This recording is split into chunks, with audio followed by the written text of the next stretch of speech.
तो हम लोग आ गए हैं वापस से अपनी क्लास 10 की क्लास लेकर के। वोकल कॉर्ड में प्रॉब्लम होने के कारण थोड़ा सा आपको मेरी आवाज़ ऊपर नीचे दिख सकती है। वो सब छोड़ के आज हम लोग वापस से बढ़ते हैं अपने क्लास में। आज हम लोगों ने पढ़ना है दर्पण से संबंधित कुछ परिभाषाएं।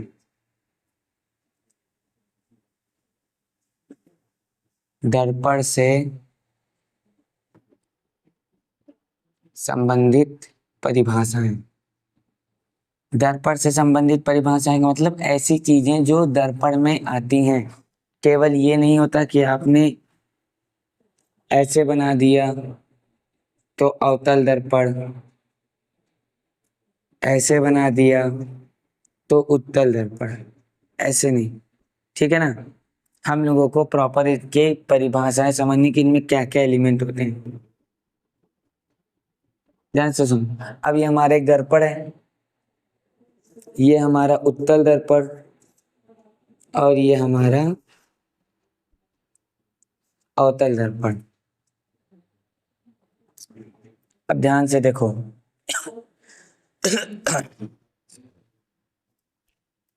अब ध्यान से देखिए, ये किसी ना किसी कांच के खोखले गोले का हिस्सा रहे होंगे। मान लो यहाँ से काट दिए, यहाँ से काट दिए, फिर उसके बाद हम लोगों ने बीच का पार्ट जो है इरेज कर दिया। ये बन गया उत्तल, ये बन गया अवतल। अब यहाँ देखो, यही सीन हम लोग यहाँ देख रहे हैं। तो उत्तल और अवतल दर्पण का कोई केंद्र होगा। ओके सर, ये हो सकता है केंद्र। तो इसके केंद्र को, किसके, उत्तल या अवतल दर्पण के केंद्र को हम लोग बोलते हैं दर्पण का ध्रुव। ठीक, इसको भी बोलेंगे ध्रुव। इसमें केवल ध्रुव लिख दे रहा हूं, ध्रुव। ठीक, ध्रुव माने इंग्लिश में पोल, और इसको व्यक्त किससे करेंगे, पी से। पी से लिखा करेंगे दर्पण के ध्रुव को। अब और देखो, और क्या बचा सर। जब ये गोल थे, कांच का खोखला गोला,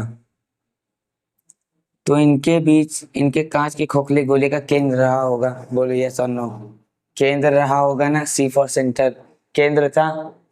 हाँ, कटने के बाद जिस कांच के खोखले गोले के ये हिस्से थे, उसी कांच के खोखले गोले का केंद्र इनका वक्रता केंद्र या वक्रता त्रिज्या कहलाती है ना। ये देखो, ये त्रिज्या हुई, ये व्यास हो गया। अगर काट दिए, इसके लिए ये त्रिज्या, इसके लिए ये त्रिज्या, ये वक्रता केंद्र। मान लो ये वक्रता केंद्र है, तो इसे हम लोग क्या बोलेंगे, इसे हम बोलेंगे वक्रता त्रिज्या।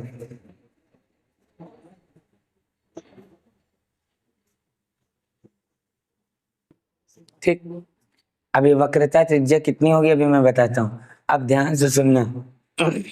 वक्रता त्रिज्या के उस तरफ, यानी कि अगर हम लोग किसकी बात कर रहे हैं, उत्तल दर्पण की, उत्तल दर्पण के वक्रता त्रिज्या सी के उस तरफ सारी चीज क्या होगी, अनंत। वक्रता त्रिज्या के उस ओर सारी चीज क्या होती है, अनंत होती है। अब ध्यान से देखो, वक्रता त्रिज्या बात हो गई।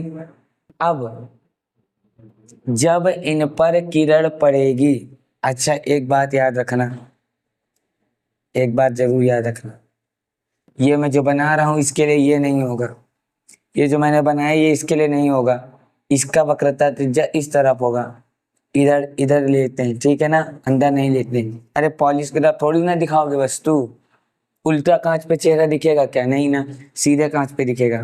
तो यहाँ से चेहरा दिखता है, तो ये वक्रता त्रिज्या यहाँ होगी। मैं बस आपको समझाने के लिए बता दे रहा हूँ, नहीं तो आप इधर कर लो, वरना आप बाद में कहोगे सर आप पढ़ा नहीं पाते, गलत पढ़ा दिए। ठीक है, ये लो, ये सी। ठीक, अब ध्यान से देखो, वक्रता त्रिज्या के इस तरफ आने वाली सभी चीजें अनंत होंगी, इसके उस तरफ सब अनंत। अब ध्यान से सुन लो मेरी बात, इसको इधर लिख देते हैं, इधर ही कुछ काम है, पी। अब इधर से जो भी चीज आएगी, मान लो इधर से किरण आती है, किरण रेखा, ठीक है ना। अब ये जो किरण यहां से आई, देखो मैं बना रहा हूं, ये किरण यहां से आई, ठीक है ना, ये किरण यहां से आई, इसमें ये किरण यहां से आई और ये किरण यहां से, दो किरणें आ रही। पहले समझ लो, अभी नोट नहीं करना, अभी नोट करने की टेंशन मत पड़ना। अभी मैं इसको क्लीन करके बहुत सुंदर सा एक ड्राइंग बना दूंगा, फिगर बना दूंगा, उसमें आप लोगों को एक ही दर्पण बनाऊंगा और एक ही में सब बना दूंगा, उसी में समझ लेना। अभी बस मैं समझाना चाह रहा हूँ, बस ध्यान से समझो। ओके, अब ध्यान से सुनो। ये किरण क्या करेगी, यहाँ पर फैला देगी, ठीक। क्यों फैला देती है, अभी मैं बताता हूँ। ये किरण यहाँ ऐसे बटोर देगी, ऐसे, क्यों, पहले भी सुन लो, भी मैं दर्पण के बारे में और चीजें बताता हूँ। जब किरण अगर इनको देखो फैलाई, अरे एक बार इनको ऐसे इधर इधर मैच कराओ, इधर क्या करो, इनको मैच, ये देखो इधर काटते हुए दिख रही है, अगर इनको ऐसे पीछे बढ़ाएं तो इधर क्या कर रही है, काटते हुए प्रतीत हो रही है, तो ये बिंदु, और इधर तो काट ही रही है, तो ये बिंदु। तो ये दोनों बिंदु क्या हो गया, ये दोनों बिंदु इनका होता है मुख्य फोकस। इसको क्या बोलते हैं, इसको बोलते हैं मुख्य फोकस। जब दो किरणें या मल्टीपल किरणें, एक किरण नहीं हो सकती, दो मिनिमम होनी चाहिए, मिनिमम दो किरणें किसी एक बिंदु पर दर्पण के मिलती हैं, तो हम उसे बोलते हैं उसका मुख्य फोकस। क्या बोलते हैं, उसका मुख्य फोकस। चाहे वो नीचे से जाके कटे, चाहे वो दोनों एक साथ पैरेलल चलें, चाहे एक तिरछी जाए एक सीधी जाए, हमेशा किरण जो होगी वो मुख्य फोकस पर ही कटेगी। अगर पैरेलल जाएगी तो तिरछा कटेगी, अगर तिरछा जाएगी तो इसी पर से होके जाएगी। मान लो हमें, यहाँ मैं एक बना दे रहा हूँ, मान लो हमें एक सीधी लेके जानी है, एक तिरछी साइड, तो देखो ये F है, ये C है, यहाँ से एक किरण हम पहले सीधी लेके जाते हैं, सीधी जाएगी, ये इधर बटोर जाएगी, है ना, इधर घूम जाएगी। अगर तिरछी जाएगी सर तो यहीं से होकर जाएगी, ऐसे फिर ऐसे, ठीक है। अभी मैं आपको पढ़ाऊंगा, ये देखो मिली ना दोनों इधर, तो जहां पे सबसे पहले जिस बिंदु पर किरणें मिलती हैं उनको हम उसका मुख्य फोकस F कहते हैं। यहां लिख दे रहे हो, मुख्य, इंग्लिश हिंदी लिख रहा था मिलाकर, फोकस F, ठीक है, मुख्य फोकस है। अगर आपको यहाँ तक समझ में आ रहा है तो सबसे पहले एक काम करो, वीडियो को फटाफट पॉज करो, नीचे जा करके सब्सक्राइब कर दो अगर नए हो तो, और कमेंट में यार बता दिया करो आपको कैसा लग रहा है। आप में से ज़्यादातर मैं देखता हूँ व्यूज़ तो वैसे उतने आ नहीं रहे, हमारा चैनल नया है, लेकिन फिर भी जो लोग देखते हैं ज़्यादातर कमेंट करते नहीं, एक ही दो बच्चे हैं जो रेगुलर कमेंट्स वगैरह करके बताते हैं सर अच्छा है, सर अच्छा नहीं है, जैसा भी है अच्छा तो बताते हैं, बुरा बोल ही नहीं सकते, बट फिर भी आप लोग बताते नहीं हो। बता दिया करो यार, इससे कम से कम पता चलेगा कि मैं पढ़ा पाता हूँ कि नहीं, और अगर पढ़ा रहा हूँ मुझ में कोई कमी है तो वो, क्योंकि मैं कैमरे के सामने नया हूँ तो मेरा प्रेजेंस उतना अच्छा है नहीं, मुझे थोड़ा सा शाय फील होता है, और कभी कभार मैं टॉपिक भी भूल जाता हूँ। ऑफलाइन पढ़ाता हूँ नहीं भूलता हूँ कभी भी, बट इनमें कभी कभार मुझसे भूलना हो जाता है। तो वही चीज, अगर मैं कुछ भूलता रहता हूँ तो मैं इसको नेक्स्ट वीडियो में कवर करने की बहुत सोचता हूँ। जैसे ये मैंने कैसे हुआ, ये मैं पहले वीडियो में बताना भूल गया था, अभी मैं उसको कवर करूंगा क्योंकि मैं उस समय भूल गया था कि बताना भी है। यहाँ तक की बातें समझ में आ गई, मुख्य फोकस कहते हैं। अब ध्यान से देखो, अब इन दोनों को मिलाने वाली रेखा, क्या मैं बोला, इन दोनों को मिलाने वाली रेखा, ये रेखा है ना मिला रही है, किसको, ध्रुव को और मुख्य फोकस को मिलाने वाली रेखा, इसको बोलते हैं फोकस लेंथ या फोकस दूरी, फोकल लेंथ या फोकस दूरी, इसको भी F से लिखते हैं। लेकिन दोनों में अंतर देखो, ये कैपिटल F है, ये देखो मैंने कैपिटल F बना है, और ये स्मॉल f है। मुख्य फोकस कैपिटल F, फोकस दूरी स्मॉल f, स्मॉल f और कैपिटल F दोनों में अंतर होता है, ठीक है ना। आप भी जब बनाना मुख्य फोकस को कैपिटल एफ में लिखना और फोकस दूरी को स्मॉल एफ में लिखना, ठीक है ना। अनटिल अनलेस अगर आप कर्सिव राइटिंग के हो तब तो बिल्कुल नहीं पता चलेगा, लेकिन बहुत लोगों का स्मॉल एफ कैपिटल एफ एक जैसा होता है, तो इसको सुधारो। यहाँ तक की बात समझ में आ गई। आप देखो अब इसमें कुछ चीजें बच रही हैं। आप कहोगे सर आपने सबका नाम दे दिया, दर्पण का नाम नहीं दिया।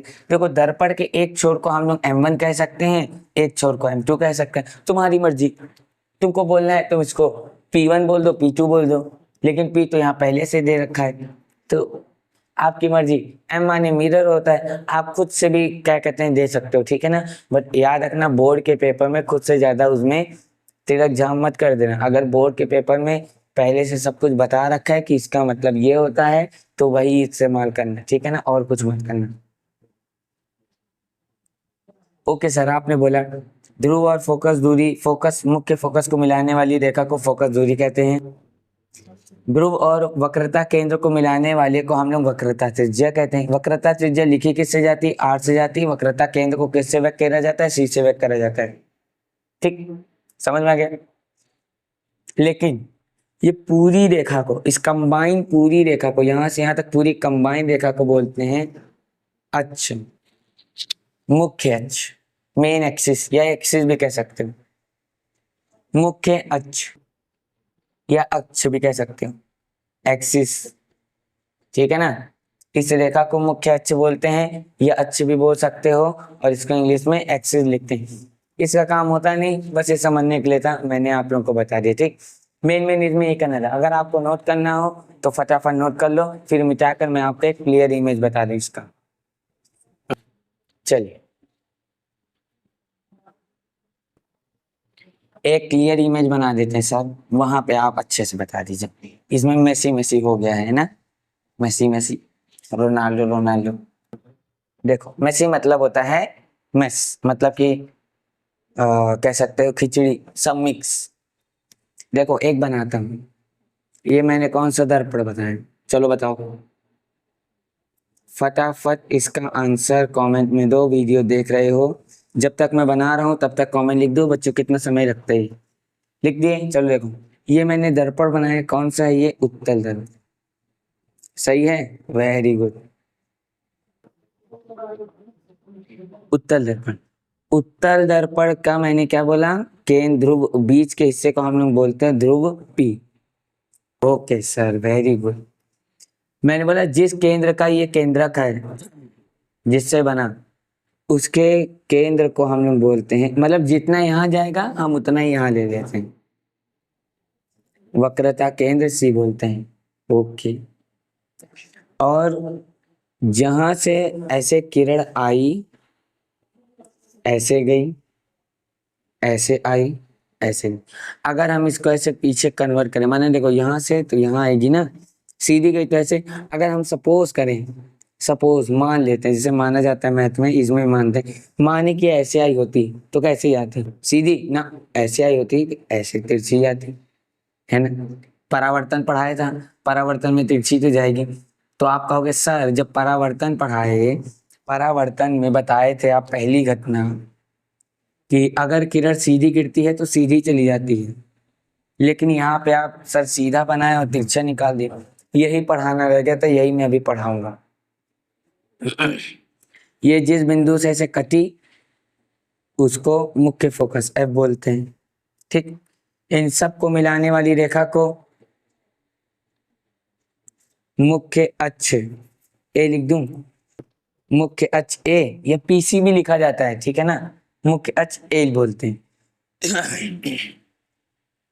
अब ध्यान से देखो, आपने बोला सर मुख्य फोकस और ध्रुव P के बीच की दूरी को फोकस दूरी F, स्मॉल f, और वक्रता केंद्र और ध्रुव P के बीच की दूरी को वक्रता त्रिज्या R कहते हैं। दर्पण के इसको मेन को हम लोग बोलते हैं M1 M2। इसे आप दर्पण का द्वारक भी कह सकते हो। द्वारक का मतलब ये है ना, इसका मेन ये पॉइंट है, इसके बीच में सारा काम होता है, इसके उस पार नहीं होता। मेन ये किरण जितनी आएगी यहीं से आएगी। दरवाजा क्या होता है? दरवाजे किसी कमरे में क्यों बनाता है? जितने दूर का दरवाजे का हिस्सा रहेगा उतने से ही लोग आएंगे जाएंगे, बाकी सब बंद। वैसे यहाँ इसे दर्पण का द्वारा कह सकते हो। इसके अंदर जितना होगा परावर्तन अपवर्तन सब इसी में होगा, इसके बाद सब बंद, कुछ नहीं होगा। इसके बाद किरण तो चली जाएगी, पास आउट हो जाएगी, सीधा ये देखो। अब समझ में आया सारी चीजें, इतना ही पढ़ना था, यही थी दर्पण की परिभाषा। कहोगे है सर आप क्या छोटा मोटा चीज पढ़ाते हैं? छोटा मोटा चीज पढ़ाना पड़ता है, कभी कभार बोर्ड के एग्जाम में पूछ लेता है कि वक्रता केंद्र क्या होता है। बहुत सारे बच्चे इसको छोटा समझ करके इग्नोर कर देते हैं, याद रखना, बहुत सारे बच्चे इसको छोटा समझ के इग्नोर कर देते हैं। मैं लिखवाऊंगा नहीं सबकी परिभाषा, क्योंकि आप ऑलरेडी अपने किसी बहुत बढ़िया क्लास टीचर से पढ़ करके नोट्स बना रहे होगे। नहीं बना रहे होगे तो आप लोग बताना, नेक्स्ट वीडियो से नोट्स का भी मैं यहाँ पर लिख करके या टाइप करके या फिर कट कॉपी पेस्ट मार करके चिपका दिया करूंगा इतनी दूर की जगह पे। तो वीडियो पॉज करके फटाफट नोट कर लिया करो, उसके बाद कर लिया करो। अगर नोट्स नहीं बना रहे हो तो, अगर बना रहे हो कोई बात नहीं, मेरा काम थोड़ा आसान कर दो। यहाँ तक की बात समझ में आई? इरेज करें। अब देखो, अब हम लोग पढ़ेंगे, इसके पिछले मैंने कुछ हेडिंग छोड़ दी थी, अब हम लोग पहले वो पढ़ेंगे, ठीक है ना? इरेज कर रहा हूँ।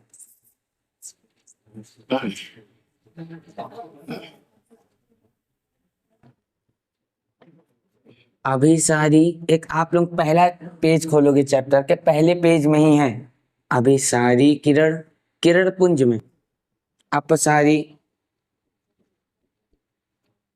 और समांतर। देखो तीन तरह से किरणें आएंगी। अभिसारी का मतलब जब किरणें या फिर किरण पुंज, अब कहोगे सर ये क्या टर्म दे दिए, किरण पुंज क्या होता है? किरण पुंज का मतलब किरणों का, आप कह सकते हो, ये देखो ये किरण हुई, ये क्या है? सूरज की एक किरण।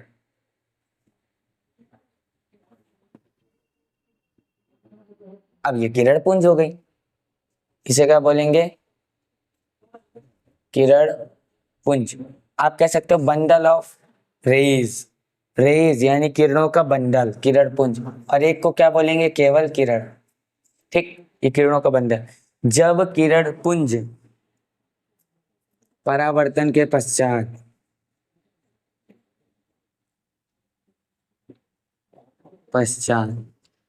जब कोई किरण परावर्तन के पश्चात क्या हो जाए? एक बिंदु पर मिले, एक बिंदु पर मिले, ठीक है ना? तो उसे अभिसारी बोलते हैं। इंग्लिश में इसको बोलते हैं कन्वर्जेंट। कन्वर्जेंट का मतलब कन्वर्ट हो जाए, ऐसे आ रही आ रही आ रही, ऐसे मिल जाए। देखो अभी बताता हूँ, माने देखो ऐसे जाएं और एक जगह कट जाए। देखो दो किरणें गई, इसे किरण पुंज बोलेंगे।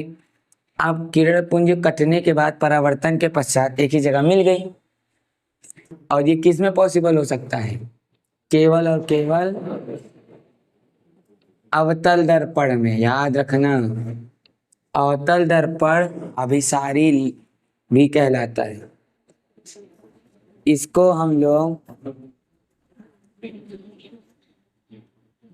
अभिसारी दर्पण भी कहते हैं। अब अपसारी इसका उल्टा, यानी कि इसको बोलते हैं डाइवर्जेंट।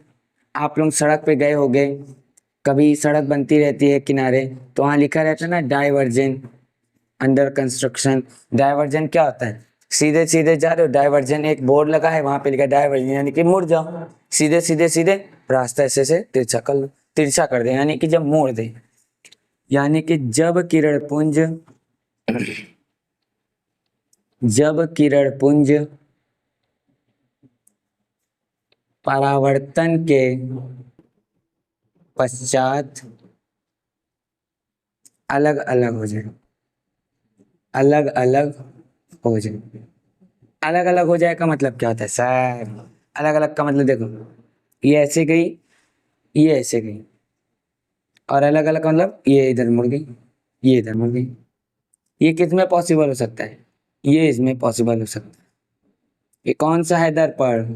ये है उत्तल दर्पण। इसलिए उत्तल दर्पण को हम लोग अपसारी भी कहते हैं, अपसारी दर्पण, डाइवर्जेंट मिरर। ठीक है ना। इसको हम लोग कन्वर्जन मिरर कहते हैं, इसको डायवर्जन। अब कहोगे सर ये हमको क्यों बता रहे हैं, ये टर्म हमारे लिए इंपॉर्टेंट क्यों? टर्म इंपॉर्टेंट है क्यों? देखो, समांतर का मतलब होता है जब सीधे गई और सीधे आ जाए, बस इतना समझो। सीधी गई सीधी आ गई, कब होता है ये दोनों में हो जाता है। अगर इसके हम लोग वक्रता केंद्र से कोई किरण सीधे डालेंगे तो वापस सीधे आ जाएगी, इसमें भी अगर सीधे डालेंगे तो सीधे आ जाएगी वापस। ठीक है, अब ध्यान से सुनो, ये टर्म इंपॉर्टेंट क्यों है? क्योंकि देखो, याद रखना पेपर में पूछा जाता है कि अभिसारी दर्पण या अभिसारी लेंस किसे कहते हैं। जब लेंस आएगा तब लेंस की बातें पढ़ाएंगे, अभी दर्पण तो दर्पण, अभिसारी दर्पण अपसारी दर्पण किसे कहते हैं, तो आपको पता होना चाहिए। देखो, जो किरणों को फैला देता है, ऐसे किरण आई और ऐसे फैला दिया, उसको हम लोग बोलेंगे उत्तल दर्पण। उत्तल दर्पण क्या करता है? किरणों को फैला देता है, यानी कोई चीज छोटी दिख रही है उसको बड़ा जूम कर देता है, बड़ा। आप लोग ने कोई मिरर देखा होगा, कुछ मिरर आप दिखते कैसे हो? नॉर्मल, लेकिन आप उसमें अपना चेहरा देखते हो बड़ा दिखने लगते हो। कभी कभार होता है ना, कुछ मिरर टाइप के होते हैं, आप वो जैसे वैसे दिखते हो, लेकिन कुछ कुछ मिरर में आप अपना चेहरा या अपनी बॉडी देखते हो, थोड़ी सी आपको मोटी या बड़ी दिखती है, तो क्या करता है? डाइवर्ट कर देता है, आपके शरीर को थोड़ा फैला देता है, बड़ा कर देता है, जूम कर देता है, तो उसको हम लोग बोलते हैं अपसारी दर्पण। और अवतल दर्पण क्या करता है? अवतल दर्पण, ये दूर से किरण आ रही है, इसको ऐसे बटोर दिया, ऐसे आई तो भी सीधी आ रही है, ऐसे घुमा दिया, ठीक है ना। मतलब ऐसे किरण आती है फिर ऐसे बटोर देती है, ये देख, यहाँ से क्या हुआ, ऐसे किरण आई टकरा के से घूम गई, है ना। ये इसको क्या कर दिया? दबा देता है, कन्वर्ट कर देता है। कन्वर्जन का मतलब मिला देता है एक साथ, डाइवर्जन का मतलब दोनों का रास्ता अलग अलग, ठीक है ना। अभी हम आप क्या हैं? हम आप डाइवर्जन है कि कन्वर्जन? अभी हम एक ही चीज पढ़ रहे हैं, हम सब मिले हुए हैं एक जैसे, हम सब क्या हैं? अभिसारी, ठीक है ना। आप लोग लिख दो वी आर अभिसारी बच्चे, नोट कर लीजिए, फिर इरेज करते हैं। तो इरेज करते हैं।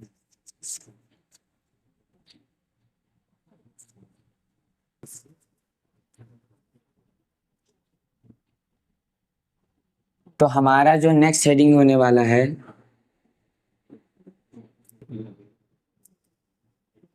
दर्पण द्वारा प्रतिबिंब का बनना, दर्पण द्वारा प्रतिबिंब का बनना। अब देखो यार, टॉपिक वीडियो जो है थोड़ी लंबी हो गई। मेरा क्या कहते हैं, गोल है कि मैं 20 मिनट से ज़्यादा वीडियो जाने ना दूं, क्योंकि 20 मिनट की वीडियो थोड़ी सी इजी रहेगी। अभी मेरा गला भी ख़राब है और इसके बाद मुझे ऑफलाइन ट्यूशन भी पढ़ाने, एकेडमिक क्लासेस, तो मेरे पास इतना अभी कुछ खास बहुत बड़ा समय नहीं है। ऐसा नहीं कि मैं कर नहीं सकता, कर सकता हूँ, बट अभी नेक प्रॉब्लम होने की वजह से मैं अपनी वीडियो 20 मिनट तक ही लॉन्ग कर सकता हूँ, इससे ज़्यादा ला नहीं सकता। तो जो दर्पण द्वारा प्रतिबिंब का बनना है वो लेक्चर हम लोग अगले वीडियो में देखेंगे। ये वाली टॉपिक मैं आपको बता दूं, दर्पण द्वारा प्रतिबिंब का बनना हम लोग 2 बार में पढ़ेंगे। एक बार में पढ़ेंगे हम लोग अवतल दर्पण द्वारा,